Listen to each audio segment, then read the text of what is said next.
Hello, and welcome to Politics by the Shore. My name is Brett Moeller, your host and political strategist. I will be bringing you the up-to-date information on what is going on at the Capitol in Albany today. Our first report, Republicans control Albany. In a shocking turn of events in the most dysfunctional state capital in the country, the once Democrat-led Senate has flipped to Republican control. Two rebel Democrats, Hiram Montserrat, a Democrat from Queens, and Pedro Espada Jr., who now has become the first Latina president pro tem, have decided to throw their support behind former Majority Leader Dean Skelos of Nassau County, Long Island. Skelos now has the keys to the Senate car once again after losing it last Election Day. It was a short-lived era for current Minority Leader Malcolm Smith, a Democrat from St. Albans for the Democrats. 5 months he was on the job. The change in leadership has now put some key issues like school board control for Mayor Bloomberg and gay marriages into question. The change in leadership, however, like most Albany political dramas, has its own juicy story. Tom Golisano from the Buffalo area, who has run for governor 3 times, gave tremendous financial support to Smith and the rest of the Democrats who vowed to him that they would be fiscally conservative.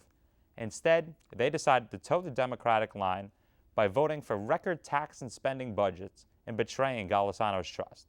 So in response to the Dems, he said he would help Espada win re-election through his political action committee, which is Responsible New York.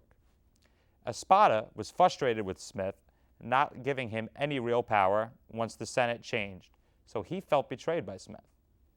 All of this led up to a perfectly coordinated arrangement between Skelos, Espada, and Golisano.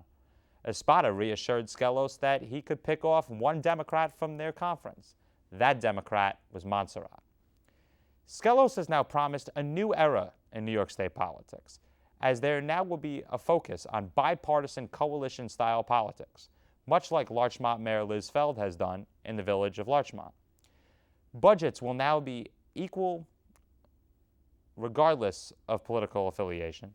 Smith's Democrats promised reform to the budget system but ended up treating Republicans like second-class citizens.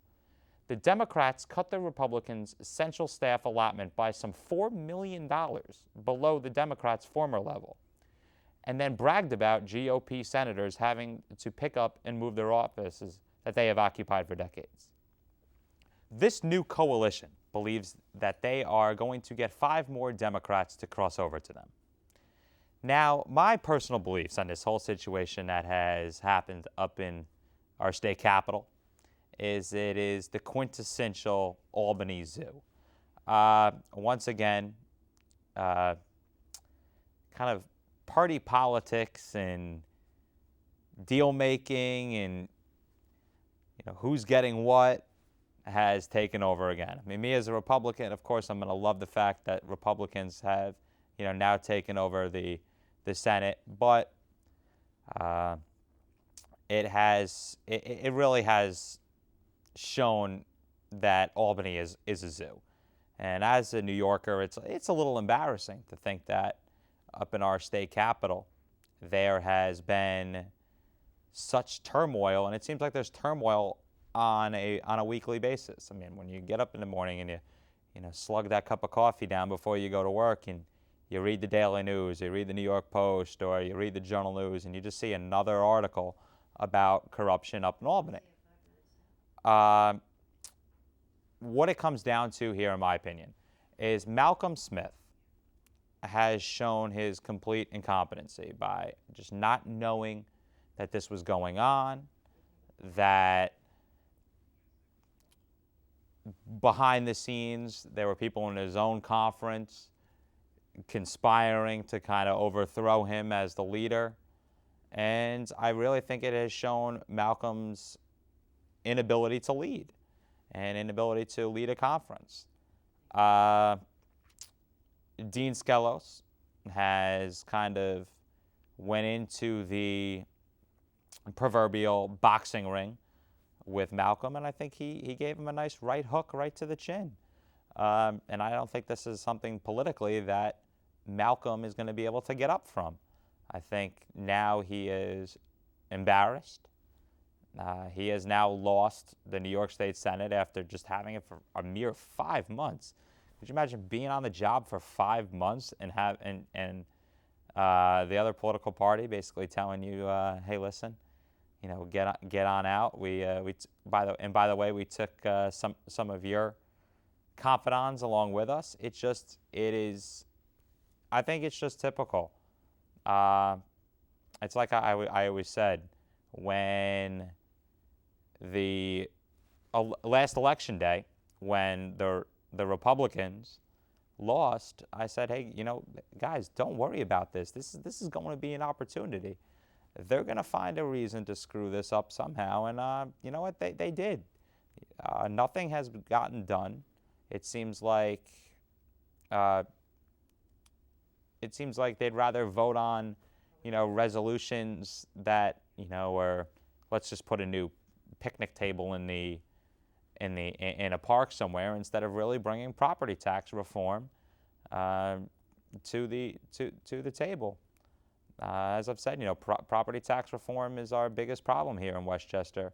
I mean, more and more you see U-Hauls pulling over on, either Palmer Avenue or Boston Post Road or Weaver Street, and people can't afford to stay here. So, if the old Senate majority would have gotten their act together and would have, reached across party lines, I think, in a better way, Malcolm wouldn't be sitting in the position he's sitting in right now.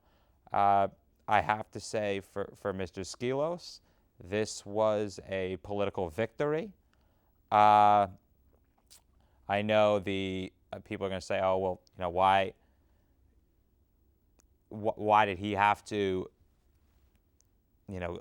go along with a guy like Espada and Montserrat? Montserrat having the legal issues with, him and his girlfriend with the abuse charge, and Espada, actually being charged with actually living here in Mamaroneck and not even living in his district.